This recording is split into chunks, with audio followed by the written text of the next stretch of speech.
नमस्कार दर्शकों, बहुत बहुत स्वागत है आपका। रण क्षेत्र देख रहे हैं आप, आपके साथ मैं हूं विकास ब्रजेश सक्सेना। रण क्षेत्र में आज बात होगी महाराष्ट्र के महासस्पेंस की। जी हां, महाराष्ट्र के मुख्यमंत्री को लेकर जनता का इंतजार और महायुति का मुख्यमंत्री पर विचार दोनों बरकरार है, दोनों का इंतजार है।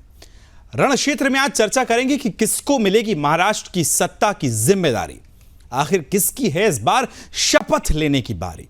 महाराष्ट्र चुनाव परिणाम के नतीजों को आज पूरा हफ्ता हो चुका है और इसी के साथ शपथ की तारीख का भी ऐलान हो चुका है, लेकिन इंतजार है तो बस नाम का, जिसका सबको बड़ी बेसब्री से इंतजार है। दरअसल महाराष्ट्र में महायुति की महाविजय के बाद किसी ने नहीं सोचा था कि मुख्यमंत्री के चेहरे को इतना समय लग जाएगा। दिल्ली में बैठक के बाद भी महाराष्ट्र के मुख्यमंत्री को लेकर सस्पेंस बरकरार है। अमित शाह और जेपी नड्डा के साथ हुई बैठक के बाद एकनाथ शिंदे ने अच्छी और सकारात्मक बात का दावा किया। एक बार आप वो बयान भी सुनिए जिस पे एकनाथ शिंदे ने सकारात्मक दावे किए थे और किस तरह से एकनाथ शिंदे ने दावे का जो है स्वागत भी किया था। महायुति में कभी भी कोई एक दूसरे के प्रति अलग मत ये रहा नहीं है। हमने हमेशा साथ में बैठकर निर्णय किए हैं और चुनाव से पहले भी हमने कहा था कि चुनाव के बाद साथ में बैठकर निर्णय करेंगे। कुछ लोगों के मन में जो शंकाएं थी उनको दूर करने का काम सम्माननीय एकनाथ शिंदे जी ने किया है। जल्द ही हम हमारे नेताओं के साथ बैठेंगे और उचित निर्णय करेंगे। एनडीए के लीडर कौन है? मोदी जी है, अमित भाई है। तो उनको कहा कि मैंने अमित भाई जी को भी फोन किया, मोदी जी को भी फोन किया। सरकार बनाने में हमारी तरफ से कोई भी रुकावट, कोई भी अड़चन, कोई भी कुछ भी किसी भी तरह का अड़ंगा नहीं है। आप बेशक आप निर्णय ले लो, उस निर्णय की तामील हो जाएगी, निर्णय की अमल हो जाएगी।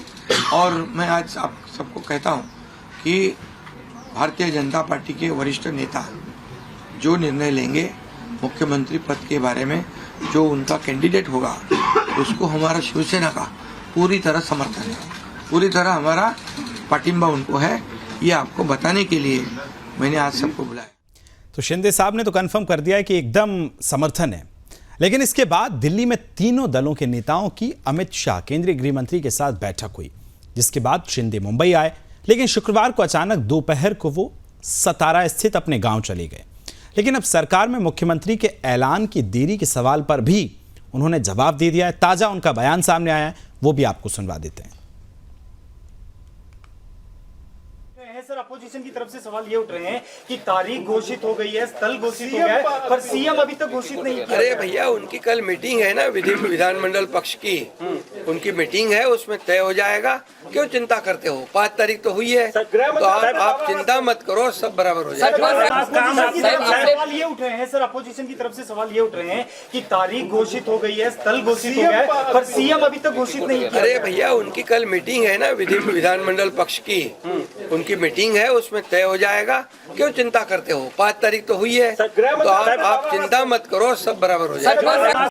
तो शिंदे साहब तो खुलकर बोलते हैं और उसी अंदाज में कहते भी नजर आए कि कल की बैठक है तो बैठक के बाद क्लियर होगा। लेकिन इसी के साथ महाराष्ट्र भाजपा अध्यक्ष चंद्रशेखर बावनकुले ने बताया कि महाराष्ट्र में महायुति को ऐतिहासिक विजय के बाद महायुति सरकार का शपथ ग्रहण प्रधानमंत्री मोदी की उपस्थिति में मुंबई के आजाद मैदान में 5 दिसंबर को शाम 5 बजे होगा। वहीं दूसरी तरफ मुख्यमंत्री के नाम के ऐलान से पहले शपथ ग्रहण समारोह की तारीख आने पर शिवसेना यूवीटी के नेता आदित्य ठाकरे ने कहा कि राज्यपाल के कार्यालय से शपथ ग्रहण समारोह की तारीख तय होती है। हमारे देश में कोई सिस्टम है या नहीं, क्या कुछ कहा, सुन लीजिए।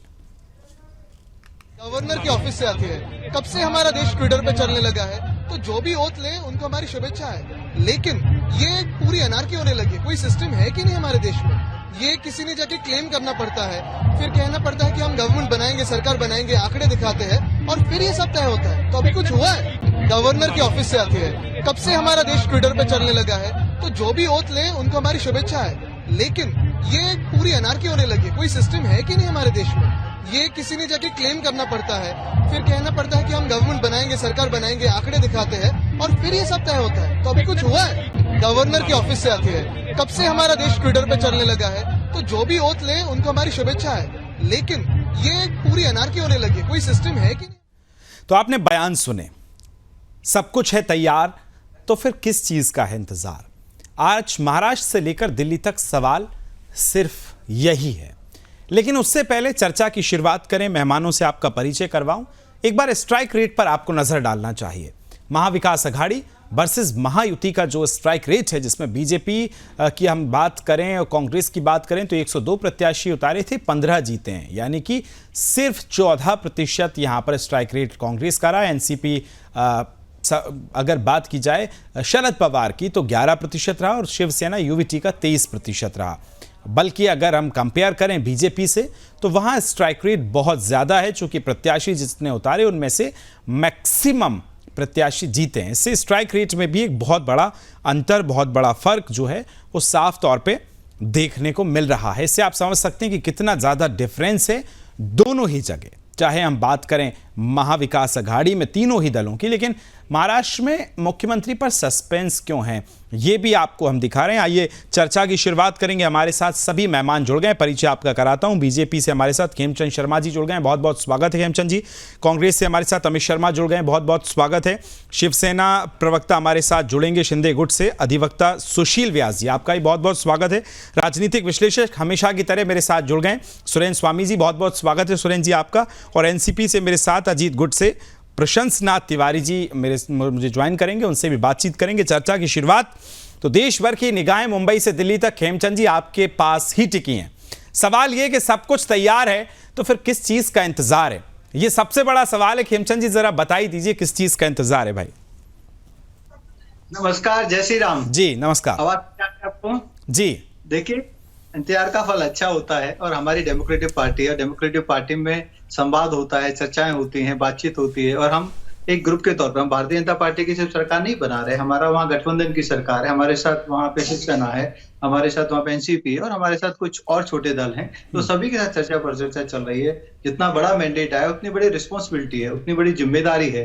लोगों ने इतना विश्वास हमारे ऊपर जाहिर किया है, तो उस विश्वास पे खरे उतरने के लिए एक प्रॉपर प्लानिंग, प्रॉपर रोड में, हम लोग कोई सत्ता हटाने के लिए तो आए नहीं कि नहीं भाई किसी भी तरीके सत्ता मिल जाए, सीएम बन जाए, बस अपने बोरे भरना शुरू कर दें, अपने बक्से भरना शुरू कर दें, ऐसा नहीं है। भारतीय जनता पार्टी में सेवा करनी है तो रोड मैप बना रहे हैं, तो 2-4 दिन के उससे ऐसा कुछ नहीं हो रहा। और हमारे पास अभी वर्किंग सीएम ऑलरेडी वहां पे हैं, नए सीएम आएंगे, प्रॉपर रोड मैप के साथ आएंगे और युद्ध स्तर पे काम होगा, एक अच्छी कैबिनेट के साथ आएंगे। तो जैसा मैंने कहा, एक बड़ा मैंडेट मिला है, बड़ी जिम्मेदारी है और बड़ा काम करना है, तो उसके लिए थोड़ा समय लगता है और वो समय बहुत ज्यादा नहीं लगने वाला। कल जैसे मीटिंग होगी और आपको जल्दी ये सब चीजें क्लियर हो जाएंगी, बहुत अच्छी कैबिनेट सामने आएगी और जो उम्मीद है लोगों की उस उम्मीद पे खरी उतरेगी, तेजी से काम करेगी और जितना समय लग रहा है वो समय आगे काम करने में, तेजी से काम करने में मदद करेगा। देखिए, तो बिल्कुल आपने निश्चित तौर पे कहा कि बड़ी चीज़ें हैं और उसको संभालने में वक्त लगता है, लेकिन मेरा सवाल सिर्फ इतना सा था कि ये जो होल्ड वाली स्थिति चल रही है, वेट एंड वॉच वाली स्थिति चल रही है, ये क्यों है, मेरा ये सवाल था। लेकिन मुझे लगता है अमित शर्मा इसका ज्यादा अच्छा जवाब देंगे क्योंकि वो इन दिनों आकलन कर रहे हैं। खेमचंद भाई लौट रहा हूं आपके पास। अमित तिवारी जी, माफ कीजिएगा, अमित तिवारी जी, आपको क्या लगता है कि होल्ड वाली जो स्थिति है वो क्यों भारतीय जनता पार्टी में इसमें, या महायुति की हम बात करें तो क्यों ये स्थिति उत्पन्न हो रही है? अमित तिवारी जी।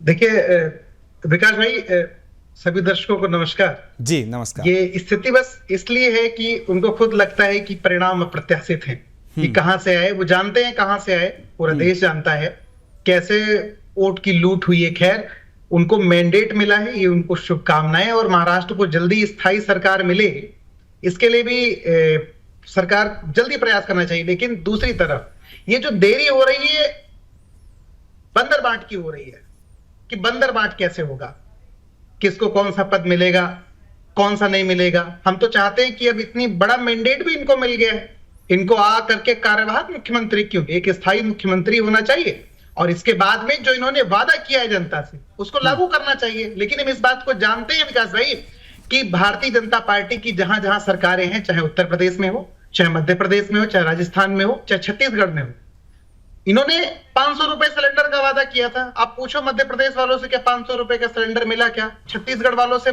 पूछो क्या 500 रुपए का सिलेंडर मिला क्या, यूपी वाले से पूछो ठीक या है। होली और दिवाली। चलिए देखिए, मुद्दों पर हम चलेंगे, लंबा वक्त है, समय है, और समय रहेगा तो मुद्दों पे जरूर चलेंगे। लेकिन आज देखिए, जनता ना मुद्दे वाले जो तमाम चीजें थी उस पर मुहर लगा चुकी है वोट के जरिए। इससे बहुत कहीं आगे बात बढ़ गई है। ठीक है अमित तिवारी, सुनिए, मैं लौटूंगा आपके पास, सबसे एक बार ओपनिंग कमेंट ले लूं ताकि वो लोग वेट ना करें। आगे बढ़ूंगा, मेरे साथ सुरेंद्र स्वामी जी भी हैं, उनसे सबसे पहले ये जानूंगा। सुरेंद्र जी, वैसे हमने सुना और ये पढ़ा कि शेक्सपियर कहते थे व्हाट्स इन अ नेम, नाम में क्या रखा है, लेकिन आज तो मुझे कहना पड़ेगा कि नाम में ही सब कुछ रखा है। लेकिन खेमचंद शर्मा जी कह रहे हैं कि बड़ी चीजें हैं, बड़ी जीत है, बड़ी पार्टी है, तो समय लगता है। लेकिन मुझे लगता है कि आप तो समीकरण समझा सकते हैं सर कि क्यों समय लग रहा है। नहीं, मैंने तो शुरू से ही कहा था आपको कि कोई कंफ्यूजन नहीं है और पार्टी में सब कुछ तय हो चुका है। क्योंकि पूरी कैबिनेट को एक बार में ही शपथ लेनी है, तो जो इतना बड़ा मंत्रिमंडल होगा, 40-42 लोग होंगे, सबके बंटवारे होंगे। शिवसेना और अजीत पवार गुट को भी बताना है उनके यहाँ से कौन कौन मंत्री बनेंगे, तो इन सब बातों को सॉर्ट आउट करने में टाइम लगता है जी। और अगर इस सब का कोई एक्सप्लेनेशन नहीं आ रहा है तो इसका मतलब ये है कि भाई ये कृष्ण पक्ष में भाजपा कोई सरकार नहीं बनाना चाह रही है। कृष्ण शुक्ल पक्ष लागू हो जाएगा कल से, तो कल से सरकार की गतिविधियां शुरू हो जाएंगी, 5 तारीख को सरकार बन जाएगी। अगर आप उसी हिसाब से देखें कि भाई क्यों देरी हो रही है, तो शुभ मुहूर्त भी चाहिए ना। वो कृष्ण पक्ष में नहीं सरकार बनाना चाहते, शुक्ल पक्ष में बनाना चाहते हैं। आज अमावस्या है, कल से शुरू हो जाएगी कार्रवाई सब। आज शिंदे साहब भी वापस आ गए हैं, सब आ गए हैं। अब कहा कि भाई महायुद्ध, देखिए कोई घोषणा हो नहीं सकती जब तक एमएलएस बैठ के तय नहीं करेंगे। एमएलएस बैठ के तय करेंगे, उनकी मीटिंग और पर्यवेक्षक आना चाहिए। सभी पार्टियों में एक फॉर्मेलिटी होती है, लेकिन होती है। अगर वो पहले ही डिक्लेयर कर दें कि भाई ये मुख्यमंत्री बनेगा, तो कहेंगे लीजिए साहब कैसा लोकतंत्र है, कैसा प्रजातंत्र है, हाईकमांड तय कर रहा है। तो वो सभी पार्टियां करती हाईकमांड है, लेकिन एक प्रोसेस है, उसमें सब एमएलए से भी डिस्कशन होता है, पूछा जाना चाहिए। तो मैं समझता हूँ कल का सुन रहे हैं कि कल इनकी ऑब्जर्वर जाएंगे और इनके जो भाजपा का जो नेता चुना जाना है वो चुना जाएगा। अजीत पवार और शिंदे सेना का तो हो ही गया है, तो इसमें और कोई कारण नहीं है। बंटवारे देखिए इतने बड़े मंत्रालय में और सब अच्छे बहुमत से जीत के आए हैं, तो हर पार्टी का कार्यकर्ता चाहता है कि जो उसकी पार्टी है, उसके नेता हैं, उनको अच्छे से अच्छा महकमा मिले, अच्छे से अच्छा पद मिले, ज्यादा से ज्यादा मंत्रालय मिले। तो ये डिस्कशन होता है। सिंगल पार्टी की गवर्नमेंट होती है, उसमें इतना प्रॉब्लम नहीं होता है। क्योंकि गठबंधन की सरकार है, तो खाली डिप्टी सीएम का ही मैटर नहीं है ना भाई, आप कितने मंत्री दोगे, 8 दोगे, 9 दोगे, वो तो सब तो ये तमाम जो समीकरण है उनको साधने के लिए, उनको उन पे बातचीत, सहमति के लिए आप कह रहे हैं कि ये समय लग रहा है। लेकिन मैं सुशील जी आपसे पूछना चाहता हूं, आज तो हालांकि शिंदे साहब सतारा से वापस भी आ गए, सब ऑल इज वेल है ना। अब उन्होंने तो आज जो बयान दिया कि कह दिया कि भाई हमारी तो बैठक हो चुकी है और बीजेपी से जो भी होगा हमें मंजूर होगा। सुशील जी। विकास जी, ये तो सर्वविदित है कि वर्तमान महाराष्ट्र विधानसभा के चुनाव लोकप्रिय मुख्यमंत्री एकनाथ रावजी शिंदे के नेतृत्व में लड़ा गया। ये तय हुआ था कि चुनाव के बाद तीनों दल के नेता बैठेंगे, मुख्यमंत्री अपना नाम चुन लेंगे। उसी प्रक्रिया के तहत शिंदे जी ने बुधवार को प्रेस कॉन्फ्रेंस लेके अपनी बात बहुत क्लियर कर दी। जब भी इस तरह की अफवाहें फैल रही थी कि वो रोड़ा अटका ना जा रहे हैं, तो उन्होंने बहुत क्लियर कर दिया कि आदरणीय मोदी जी और अमित शाह जी जो निर्णय लेंगे वो हमें मान्य होगा। और उसी के चलते गुरुवार को वो दिल्ली गए। तीनों महाराष्ट्र के नेता, तीनों दलों के नेता अमित शाह जी के साथ बैठे, कुछ बातें हुई, कुछ निर्णय लिया और फिर वो मुंबई आए। अब दुर्भाग्य से उनकी तबियत खराब हुई और उनको 2 दिन के लिए अपने गांव जाना पड़ा।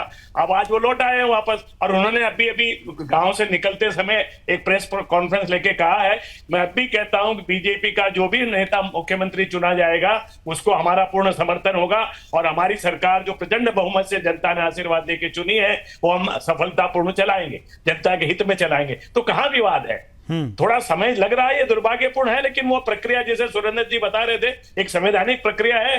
हर दल की विधानमंडल की मीटिंग होनी है, उसका नेता चुनना है। हमने 2 दलों ने चुन लिया है। अब बीजेपी का थोड़ा समय लग रहा, हो सकता है कल परसों वो अपना नेता चुन ले, उसके बाद विधिवत राजभवन में जाके हम अपना क्लेम करेंगे और राज्यपाल हमको न्योता देंगे अपनी शपथ ग्रहण का। तो सरकार की जो प्रक्रिया होती है वो पूरी होगी, उसमें कोई विवाद नहीं है। मैं चलिए लौटूंगा आपके पास। प्रशंस नाथ जी, मैं आपसे सवाल सिर्फ इतना पूछना चाहता हूं भी, कांग्रेस से अमित तिवारी ने जो आप पर कहा, आपकी जीत पर कहा और आपकी जो इंतजार हो रहा है उस पर भी कहा, उस पर आप जवाब दें। और उससे पहले मेरा सवाल ये है कि आपकी तो पार्टी की बैठक भी हो गई है, विधायक दल के नेता भी चुन लिए गए हैं, तो इंतजार पे जब सबसे सवाल हुआ ही है तो आप भी बताएं कि क्यों देर लग रही है और क्या कारण है। और अब तो एकनाथ शिंदे साहब ने क्लियर लगभग कर ही दिया है अभी जब एयरपोर्ट पर वो पहुंचे हैं तो। जी नमस्कार जी, सबसे पहले तो निवेदन है कि मेरा नाम प्रसन्ननाथ नहीं पारसनाथ तिवारी है। जी चलिए मैं करेक्ट करवा दुरुस्त करवा देता देंगे, पारसनाथ तिवारी। बिल्कुल जी देखिए, ऐसा है अभी सुरेंद्र जी ने जो बताया कि जो कृष्ण पक्ष के नाते जो है अभी ये अगला शुक्ल पक्ष आएगा तो कुछ तो इसमें। और एक चीज इसको नोट कर लीजिए, आप देखिए कांग्रेसियों को तो कुछ बोलना चाहिए, इनके पास कोई मुद्दा ही नहीं है। रहा सवाल है कि भाजपा बड़ा दल है, उनको मुख्यमंत्री चुनना है, उनको विधायक दल का 3 तारीख को नेता चुनना है, अभी वो आया है, और इसके बाद उनका नेता चुनने के बाद भाजपा का मुख्यमंत्री होगा। अब रहा सवाल हमारा राष्ट्रवादी कांग्रेस पार्टी का, तो हमारा एक सज्ज है, अजीत दादा ने पहले ही बिना सोच विचार किए अपना मंत्रिमंडल भी तय किया है, जितने लोगों को मिलना है, कोई विवाद की तरह नहीं है। अब महायुति में इतना सामंजस्य है कि आप पूछिए मत जी, नहीं कोई विवाद नहीं है। ये लोग को एक मुद्दा चाहिए, लेट हो रहा। अरे भाई आप हमको बताइए, 133 विधायक भाजपा के चुन करके आए हैं, 133। आप किसको मुख्यमंत्री बनाना है, किसको और मंत्रालय देना, किसको और मंत्रालय देना, किस ढंग डिसाइड करने में समझ आता है ना, और एक ही दिन होगा। और ये इसमें चलिए बिल्कुल पारसनाथ जी, लौटूंगा आपके पास। अब आता हूं खेमचंद शर्मा जी। अब बात करते हैं, प्रदेश में आरोप प्रत्यारोप किया तो आदित्य ठाकरे ने अभी कहा कि सरकार गठन की जो देरी है वो इसमें कह रहे हैं कि आपने तो भाई अनाउंस कर दिया कि 5 तारीख को होगा, समय बता दिया, जगह बता दी। वो कह रहे हैं ये तो एक संवैधानिक प्रक्रिया है कि आप जब जाएंगे राज्यपाल के पास, प्रस्ताव देंगे, फिर वो समय वहां से डिक्लेयर होगा, तो सब आप ही कर रहे हैं। इस पर क्या काउंटर है आपका खेमचंद शर्मा जी? सबसे पहले तो मैं आपको बता दूं कि जो प्रक्रिया है, जो प्री प्रिपरेशन की प्रक्रिया है, जिसको आप देरी कह रहे हैं, मैं उसको प्री प्रिपरेशन कह रहा हूँ, रोड मैप प्रिपरेशन कह रहा हूँ, क्योंकि बड़ा मैंडेट है, बड़ी जिम्मेदारी हमको मिली है, बड़ा काम हमें तीनों को मिलकर करना है। तो उसका पूरा रोड मैप बनाया जा रहा है। जो फीडबैक हम लोगों ने पिछले 3 महीने जब हम चुनाव में रहे लोगों से कलेक्ट किया, तीनों पार्टियों ने कलेक्ट किया, तीनों पार्टियों के कार्यकर्ताओं ने कलेक्ट किया, नेताओं ने कलेक्ट किया, उसको इकट्ठा करके हम जो जनता की एस्पायरेशन है उसको कैसे पूरा करना है, हर मंत्रालय में क्या क्या काम होने हैं। हम सिर्फ मंत्री नहीं चुन रहे, हम सिर्फ मुख्यमंत्री नहीं चुन रहे, वो पूरा खाका तैयार किया जा रहा है। आने वाले समय में जो मुख्यमंत्री, उप मुख्यमंत्री, मंत्रीगण कैसे काम करेंगे, किन किन चीजों पे काम करेंगे, 3 महीने का टारगेट क्या है, 6 महीने का टारगेट क्या है, that is the way of working of Modi ji और अमित शाह जी। वो प्री प्लानिंग करते हैं, तो प्री प्लानिंग चल रही है, उसी में समय लग रहा है। और हम डेमोक्रेटिक पार्टी है, तीनों की तीनों, चर्चा चल रही है, बातचीत चल रही है, ताकि एक बार में सारा नहीं, वही वो कह रहे हैं ना कि समय तो भाई राज्यपाल देंगे जब आप उनसे मिलेंगे, तो आपने तो पहले ही अनाउंस कर दिया है। ठाकरे जी की बात पे आता हूँ, पहले नहीं, उनमें भी उन्होंने क्या बोला है, चर्चा पर चर्चा उन्होंने की है। मैं जो समझता हूँ आदरणीय तिवारी जी ने ये बोला है कि चर्चा पर चर्चा करके, क्योंकि उनका छोटा दल है, उन्होंने तय कर लिया है। लेकिन भारतीय जनता पार्टी में संख्या ज्यादा है, विधायकों की संख्या ज्यादा है, तो वहां वो चर्चा चल रही है। लेकिन काम पे चर्चा हम तीनों पार्टियों में चल रही है कि जो भी मंत्रालय रहेगा, कोई काम क्या क्या काम करना है, सभी ने संवाद किया है, अथक प्रयास किया है। तिवारी जी ने भी लगातार काम किया है, सुशील जी ने भी लगातार काम किया, सभी कार्यकर्ताओं ने एरिया में काम किया है। तो काम के आधार पे कौन सी चीज प्रायोरिटी पे है, यही सवाल जब मैंने अमित तिवारी जी से पूछा था तो उन्होंने कुछ और शब्द कहे थे, उस पर क्या काउंटर है आपका? तो देखिए ना, 9 में ना 99 में उनका कुछ नहीं है, वो गिनती में नहीं है। हाँ। वो लीडर ऑफ पोजीशन तय नहीं कर पाते। वो इन्होंने नेता बना लिया क्या अपना? मैं इनसे पूछता हूँ। इनको तो सरकार भी नहीं बनानी, इनको तो मंत्री भी नहीं बनाने, क्या इन्होंने नेता तय कर लिया? कौन इनका नेता रहेगा इनके दल का? लीडर अमित जी से जवाब ले लेता हूँ, मुस्कुरा रहे हैं, बोलिए अमित जी। जोड़ो, क्या इन्होंने विधायक दल का नेता तय किया? बस बात उतनी है कि हम सभी चाहते हैं कि आपको मैंडेट मिला, जल्दी से पूर्ण बहुमत की सरकार बनाओ और जनता के जो वादा किए उनको पूरा करो। हमें पता है कि आप वादा नहीं पूरे करने वाले, क्योंकि आपका एक लंबा ट्रैक रिकॉर्ड है। जहां जहां भी आप सत्ता में है वहां पर आपने कोई काम नहीं किया, कोई वादा नहीं किया। 500 रुपए लीडर ऑफ ऑपोजिशन आपने चुन लिया है क्या? तय कर लिया। आप पहले सरकार बनाओ, जिम्मेदारी आपके पास ज्यादा है। सरकार को घेरने के लिए जो लीडर ऑफ अपोजिशन है वो सदन के बाद जरूरत है। हमारी पार्टी अमित भाई, मुद्दे पर तो मुहर लगा दी जनता ने, आज उससे बहुत आगे चर्चा चल रही है। चर्चा ये कि आपका नेता अभी सिलेक्ट हो गया है, खेमचंद जी का सवाल है। हमारा जो नेता है वो तय होगा, ठीक है। हमारा नेता विपक्ष के तौर पर हमको जो भी विपक्ष में जिम्मेदारी मिली है हम उसको सत्यनिष्ठा के साथ निभाएंगे, बड़ी मजबूती के साथ निभाएंगे, और कम मैंडेट होने के बाद भी सरकार को जनता के काम करने होंगे। इस बात की प्रतिबद्धता जब सरकार बनेगी तभी तो दिलाएंगे। पहले सरकार तो बने, मुख्यमंत्री के तो बने, तब तो विपक्ष उसके दायित्वों का निर्वहन करने के लिए उसको याद दिलाए।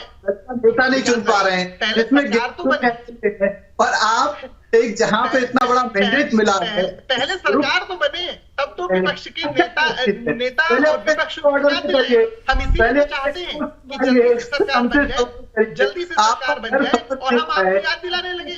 अभी यहाँ पे में चल रही है कि वो पूरा नौटंकी बना हुआ है कांग्रेस, और कांग्रेस का पूरा जो गठबंधन है नौटंकी किसकी है वो दुनिया जानती है। जूतम पैदार मची हुई है, बंदर बाट की जूतम पैदार मची हुई है। ये नौटंकी नहीं है, ड्रामा है।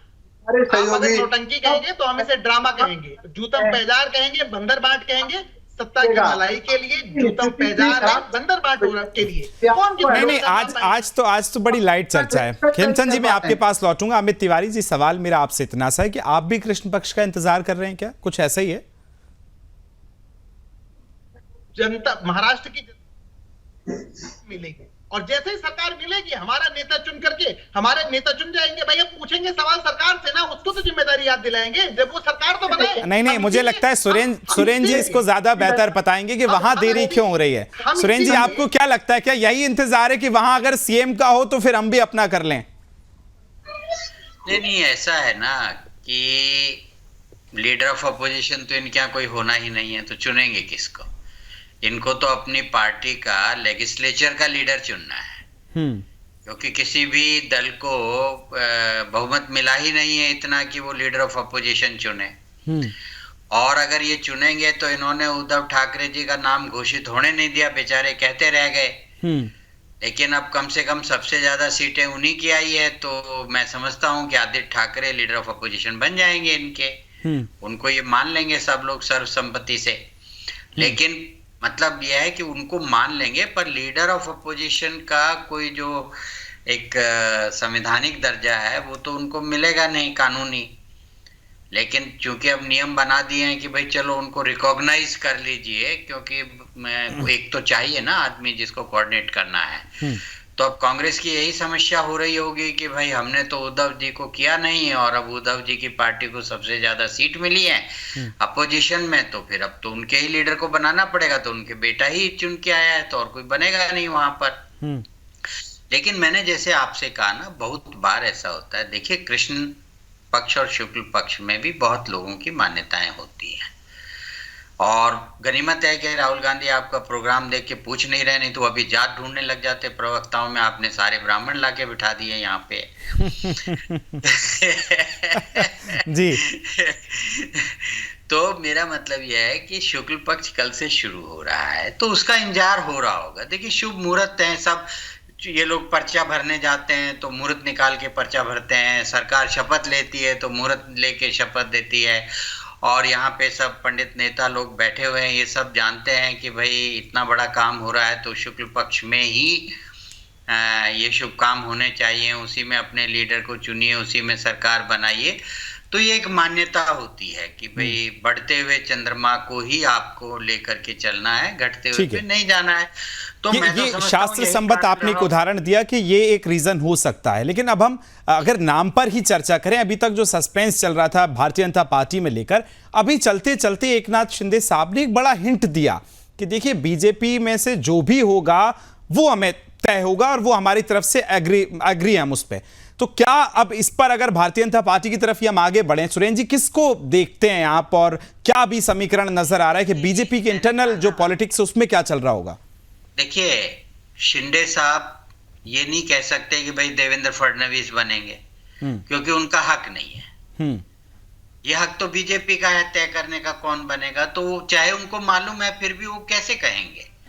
अजीत पवार जी भी नहीं कह सकते, उन्होंने कह दिया कि भाई सबसे बड़ा दल है भाजपा का और उन्हीं का मुख्यमंत्री बनेगा।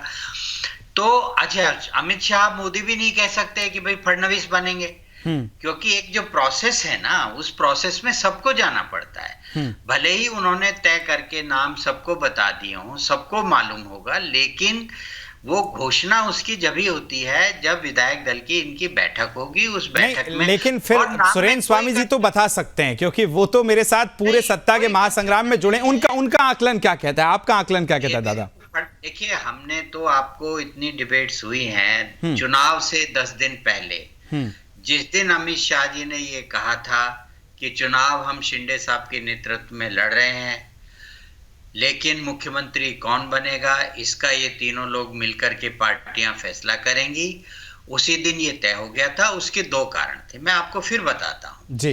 पहला कारण तो ये था कि जब देवेंद्र फडणवीस खुद मुख्यमंत्री रहे और उसके बाद जब उनको डिप्टी चीफ मिनिस्टर बनाया गया, तो वो उप मुख्यमंत्री उन्होंने बिना किसी संकोच के और स्वीकार किया, और 2.5 साल की सरकार में शिंदे साहब को एज सीएम पूरी रिस्पेक्ट देके पूरा उनको एज सीएम रखा। तो उन्होंने अपना सब पार्टी का निर्णय था, उन्होंने उसको स्वीकार किया। हालांकि उस समय भाजपा के 103 विधायक थे और शिवसेना के 40 विधायक थे, फिर भी उन्होंने स्वीकार किया। अब जब चूंकि सरकार चुन के आई दोबारा और अब 132 इन लोगों के एमएलए आ गए, और तो उस समय क्या लग रहा था कि बीजेपी का जो वर्कर है वो बड़ा डिससेटिस्फाइड था, वो मैदान में नहीं उतर रहा था पूरी ताकत से। उनका ये कहना था कि हम जाके क्या करेंगे जब हमारा सीएम ही नहीं बनना है। तो ये मैसेज दिया गया अमित शाह जी को कि भाई इस तरह की फीलिंग यहाँ वर्कर्स की हो रही है, आप आके संभालिए। तो उन्होंने ये घोषणा की, ठीक है, तो देवेंद्र फडणवीस ही बनेंगे, इसमें कोई दो राय नहीं है। उसमें मेरा एक ही राइडर था शुरू से कि उधर भाजपा का राष्ट्रीय अध्यक्ष भी चुना जाना है। अब भारतीय जनता पार्टी का राष्ट्रीय अध्यक्ष की रेस में भी देवेंद्र फडणवीस का नाम सबसे ऊपर चलता रहा है, और ये एक कैंडिडेट हैं जिनको आरएसएस को भी एतराज नहीं है और जिनके नाम को लेकर अमित शाह और मोदी जी को भी एतराज नहीं है। मोदी जी ने तो खुद 23 तारीख को, अगर आपने नोट किया हो तो उन्होंने कहा होगा, और मेरे मित्र देवेंद्र फडणवीस, एक प्रधानमंत्री एक इतने यंग को अपना मित्र कह के संबोधित कर रहे हैं। तो इसलिए ये संभावना भी पूरी थी कि भाई देवेंद्र फडणवीस राष्ट्रीय अध्यक्ष भारतीय जनता पार्टी के बन सकते हैं, और यंग भी हैं और काफी इनको अच्छा संगठन का अनुभव है। बिल्कुल, तो उसी पे कसम कस रही होगी, उसमें अब नहीं। चलिए, अब इस लगातार जारी है महाराष्ट्र में महासस्पेंस पर, और महासस्पेंस के पीछे के क्या कारण है। हालांकि तारीख बता दी गई है, स्थान बता दिया गया है, देरी है बस नाम की, और नाम के पीछे जो भी अभी समीकरण चल रहे हैं उसी पर आज हम चर्चा कर रहे हैं। तभी मेहमान हमारे साथ जुड़े। सुशील जी, आपके साथ फिर इस चर्चा की मैं एक बार फिर से शुरुआत करना चाहता हूं। और अभी माफ कीजिए, सुरेंद्र जी जिस तरह से कह रहे थे कि भाई भारतीय जनता पार्टी की अगर बात की जाए तो देवेंद्र फडणवीस का नाम उन्होंने रखा कि प्रबल दावेदार भी हैं, और जो उसके पीछे के रीजन है वो भी बताए। सवाल फिर इतना सा है कि जब नाम पहले से क्लियर था, सारी चीजें रही, उन्होंने प्रधानमंत्री का भी जिक्र किया, तो ये होल्ड वाली स्थिति, वेट एंड वॉच वाली स्थिति, प्रेशर पॉलिटिक्स वाली स्थिति क्यों पैदा हुई? विकास जी, सुरेंद्र जी ने काफी डिटेल में कहा, खेमचंद जी ने भी बताया, प्रक्रिया हो रही है, पारसनाथ जी ने भी उसका जिक्र किया। मैं बहुत स्पष्ट कह देना चाहता हूं, जिस तरह की पब्लिक डोमेन में बातें उठ रही है, अफवाहें हैं, शिंदे जी कोई रोड़ा डाल रहे हैं, शिंदे जी नाराज हैं, मैं आपके माध्यम से, आपके चैनल के माध्यम से बहुत स्पष्ट कह देना चाहता हूं। हालांकि मेरे नेता ने 2-3 बार सार्वजनिक रूप से कह दिया है कि शिवसेना शिंदे जी के नेतृत्व वाली दल मजबूती के साथ इस महायुति के साथ एक रूप से है। इस महायुति की सरकार को मजबूती से चलाने के लिए अपना पूरा योगदान देगी। अब नेता चुनना, मुख्यमंत्री का चेहरा सामने लाना, आपने सुन लिया। अब ये भाजपा का आंतरिक मामला है, उसको कितना समय लगे, क्या लगे, वो उनका प्रश्न है। हम तय नहीं कर सकते कि कौन नाम होगा, क्या नहीं, ये उनका विशेषाधिकार है। लेकिन जहां तक सवाल महायुति की सरकार चलाने का है, मैं महाराष्ट्र की जनता को मेरे दल की तरफ से निश्चित करना चाहता हूं, हमारी तरफ से पूरा सहयोग रहेगा, जो भी मुख्यमंत्री का चेहरा सामने आएगा उसको, और सरकार बड़ी मजबूती से चलेगी, क्योंकि जनता का प्रचंड बहुमत हमें मिला है, आशीर्वाद मिला है, उसका प्रत्युत्तर हमको हमारे विकास के कार्यों से देना है, वो हम देंगे, साथ मिलके देंगे। अमित तिवारी जी, देखिए अभी जिस तरह से कह रहे हैं सुशील जी कि इस बार उनको जो बहुमत मिला है, जो नतीजे आए हैं, उसी से मेरा सवाल है। आप मुद्दों की बात कर रहे थे, लेकिन अगर स्ट्राइक रेट इस बार हम कांग्रेस पार्टी का देखें तो महज 14% पर रह गया है। मुद्दे बहुत सारे हैं, आपके तमाम बड़े नेताओं ने रैली की, महाविकास आघाड़ी के तमाम नेताओं ने की, लेकिन क्यों आप ये मैसेज डिलीवर जनता तक नहीं कर पाए, वो वोट में तब्दील नहीं कर पाए? महज 14% पे आप रह गए। एनसीपी आपकी 11% पे रह गई और 23% पर आपकी शिवसेना रह गई है। कन्वर्ट कर पाए या कोई ऐसे वोट लेकर के गया जो अप्रत्याशित लोकसभा और विधानसभा के चुनाव में बढ़ोतरी हुई। हम एक डेटा भी देख रहे थे जो रिलीज हुआ, इतने चुनाव हुए, कभी भी लोकसभा और विधानसभा के चुनाव के बीच में इतने वोट हर विधानसभा पर बढ़े, एवरेज 80,000 वोट हर विधानसभा पर बढ़े, ये कभी नहीं हुआ था।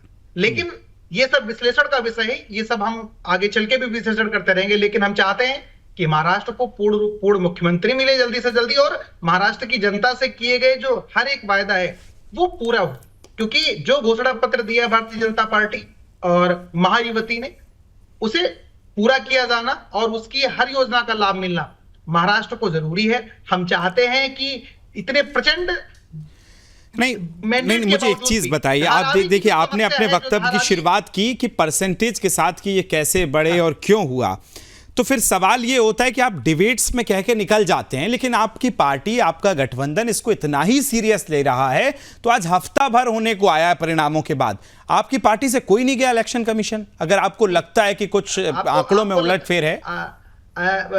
विकास भाई, जब हमने अभी अनाउंसमेंट किया कि हम ईवीएम से लेकर के और जो सरकारी मशीनरी के दुरुपयोग के विरुद्ध जब हम बिगुल फूकेंगे पूरे देश में, तब जाकर के। अच्छा अमित भाई एक बात बताइए, अमित भाई एक बात बताइए, झारखंड के नतीजों पे आप मेरे साथ कई बार जुड़े, आपने वहां नहीं कहा कि मुझे लगता है कि कुछ आंकड़े ऊपर नीचे हुए हैं? नहीं, बिल्कुल आंकड़े ऊपर नीचे हुए।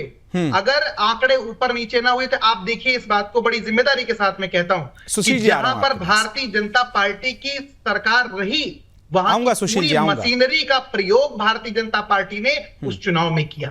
महाराष्ट्र में इनकी सरकार थी, चाहे जितना, अरे झारखंड में अगर इनकी सरकार होती ना, फिर ये सवाल जी, खेमचंद जी कुछ कहना चाह रहे हैं, बोल लीजिए। नहीं, मैं बहुत छोटा सा दे करके खेमचंद भाई को दे दूंगा, वो अपनी बात को कहेंगे कि हम इस चीज को जानते हैं कि ये हमारे विश्लेषण के विषय हैं, और जब हमने इस बात का अनाउंसमेंट किया कि हम इन मुद्दों को लेकर के जनता के मध्य जाएंगे, तो तुरंत जो गूंगा और कल तक बहरा चुनाव आयोग था, उसने कांग्रेस के डेलीगेशन को निमंत्रण दे दिया कि आइए बात करिए आकर के। हम उनसे बात भी करेंगे और हम जनता के मध्य इस चीज को लेकर के भी जाएंगे कि ये जो खामियां हुई हैं, जो ये वोटिंग के पहले और वोटिंग के बाद में जो परसेंटेज के डिफरेंसेस हैं, ये क्या दर्शाते हैं?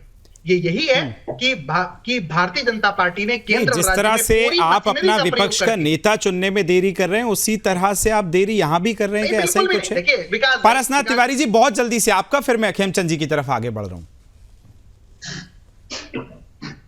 तो ये है विकास जी कि राष्ट्रीय पार्टी हो करके भी कांग्रेस की हालत है दूसरे नंबर पर आई। इसको विपक्ष का मजबूत रहना भी एक प्रदेश के हित में होता है। ये लोग सकारात्मक दिशा में चले ही नहीं, इनको कभी यही नहीं सोच पाए कि घोटाला करके कौन सा 70,000 करोड़ का घोटाला करके कौन सा सकारात्मकता है देश में? और जिसके साथ गठबंधन में बैठे हैं उसने तो कहा था कि उन्हीं के साथ आपने सत्ता में रहे, चक्की पीसिंग, आपको आप लोग को उन्होंने ही कहा था कि चक्की पीसिंग, चक्की पीसिंग, चक्की पीसिंग, तब घोटाला नहीं था। चक्की पीसिंग, चक्की पीसिंग। 14 साल सत्ता में रहने के बाद में जो है, आप सोचो पहले कि आपके अभी क्या बोल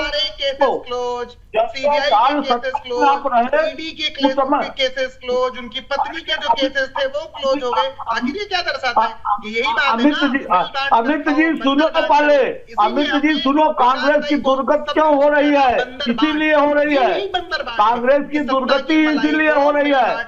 आप लोग हमेशा अजीत दादा को टारगेट कर, एक आदमी आप बता दीजिए कांग्रेस में जो 18 घंटा मेहनत करता हो, एक आदमी बताइए, एक व्यक्ति बताइए एक व्यक्ति बताइए, बताओ ना, वो ईडी के एक व्यक्ति बताइए, आप क्यों बंद हो रहे हैं? एक व्यक्ति बताइए, एक व्यक्ति बताइए जो 18 घंटा काम करता हो समाज के लिए। बताओ ना, आप बताओ। एक व्यक्ति बताइए। सिंह वाला बताओ। अजीत दादा पवार, अजीत दादा पवार, और कभी उन्होंने पद की लालच नहीं किया है। ठीक है, चलिए एक एक करके करेंगे। तो मुझे लगता है कि देखिए बेहतरीन चर्चा चल रही है, दर्शकों तक अपनी बात स्पष्ट पहुंच पाए। खेमचंद शर्मा जी, सवाल इतना सा है, जब महाराष्ट्र में इस तरह के नतीजों पर बात आती है, सुशील जी मैं आपके पास भी आऊंगा, एक छोटा सा बहुत देर से वो कुछ कहना चाह रहे हैं खेमचंद जी। सवाल इतना सा है कि महाराष्ट्र के नतीजों पर बात आती है तो कांग्रेस पार्टी कहती है कि आंकड़ों में उलटफेर हुआ है, क्या फिर बीजेपी भी झारखंड में कहेगी क्या? झारखंड छोड़ो साहब, हमारी तो हिमाचल में सरकार थी, वहां आपकी सरकार कैसे बन गई? हमारी तो कर्नाटक में सरकार थी, वहां आपकी सरकार कैसे बन गई? और आपकी सरकार राजस्थान में थी, वहां वाजपेयी की सरकार कैसे बन गई? ये छोड़ दो, मीठा मीठा गट और खट्टा खट्टा थू, ऐसा नहीं चलेगा। और लोकसभा इलेक्शन में केंद्र में सरकार किसकी थी? हमारी थी। महाराष्ट्र में आपकी ज्यादा सीटें आ गई तो ठीक था, उत्तर प्रदेश में समाजवादी पार्टी कांग्रेस की सीटें आ गई तो ठीक था, लेकिन अब विधानसभा चुनावों में हार रहे हैं तो वही गलत है, ऐसे नहीं चलेगा। इसी को कहते हैं एक्सक्यूज देना, इसी को कहते हैं बहानेबाजी करना, फेस शेविंग करना, कि राहुल गांधी पे कोई उंगली ना उठाए, राहुल गांधी पे कोई आरोप ना लगाए, चलो ईवीएम पे आरोप लगा देते हैं, इलेक्शन कमीशन पे आरोप लगा देते हैं, इलेक्शन कमीशन को बुरा भला कह देते हैं। अभी किस तरीके से ये असंवैधानिक भाषा बोल रहे थे, अनपार्लियामेंट लैंग्वेज बोल रहे थे, किस तरीके की बातें ये हमारे इलेक्शन कमीशन के खिलाफ कर रहे थे। असंवैधानिक थी जी, कौन सा ऐसा शब्द था जो असंवैधानिक था? नहीं, आप तो फिर चुनाव आयोग को गूंगा बहरा कह रहे थे। नहीं, आप तो चुनाव आयोग को गूंगा बहरा कह रहे हैं, फिर तो आप मतलब पूरी एक प्रणाली को ही झूठा बता रहे हैं। जब हम लोकसभा चुनाव के पहले चुनाव आयोग से हमारा डेलीगेशन मिलने के लिए जा रहा था, जब हमने 50 बार फाइल डाली और जब उन्होंने हमें मिलने का मौका नहीं दिया, उनको सुनाई नहीं देता था, और जब लोकतंत्र में किसी अधिकारी को सुनाई नहीं देगा तो वो गूंगा है, जब दिखाई नहीं देगा। चलिए ठीक है, तो गूंगा बहरा कह रहे हैं। चलिए सुशील जी, मैं आपके पास आ रहा हूं। जिस तरह से अभी अमित तिवारी जी कह रहे थे, मुझे लगता है शायद इसीलिए अब सीईओ को भी शायरी बोलनी पड़ती है जब वो प्रेस कॉन्फ्रेंस करते हैं ईवीएम को लेकर और तमाम चुनावों को लेकर। यही कारण है क्या सुशील जी? विकास जी, मैं अमित जी जो बोल रहे थे, मैं नहीं तो क्या? अमित भाई, मैं आपके बीच में नहीं बोला, ये तरीका नहीं होता डिबेट का। आप बोले, हम सुन रहे थे, अब आप भी सुन लीजिए। सुनने की, बोलने की क्षमता है तो सुनने की क्षमता भी रखिए। जी बोलिए। देखिए, उन्होंने ईवीएम के ऊपर वो बात कही। प्रजातांत्रिक व्यवस्था में न्यायपालिका एक बहुत बड़ा महत्वपूर्ण स्तंभ होता है। भारत के सर्वोच्च न्यायालय ने 26 नवंबर के दिन एक फैसला दिया है कि ईवीएम जो तकनीकी है वो अच्छी तरह से काम कर रही है, हमें बैलेट पेपर में लौट के जाने की कोई जरूरी नहीं है, और उन्होंने वो फैसला दिया। क्या मैं विनम्रता से पूछना चाहता हूं, कांग्रेस पार्टी को देश की सर्वोच्च न्यायालय में द्वारा दिए गए निर्णय में विश्वास नहीं है क्या वो उसको भी राजनीतिकरण समझती है? नंबर एक। नंबर दो, उन्होंने एक बात कही कि लोकसभा में हम इतना सीट जीत गए, अचानक विधानसभा में ये परिवर्तन क्यों हुआ? मैं विनम्रता से कहूं, थोड़ा सा होमवर्क कर लिया कीजिए।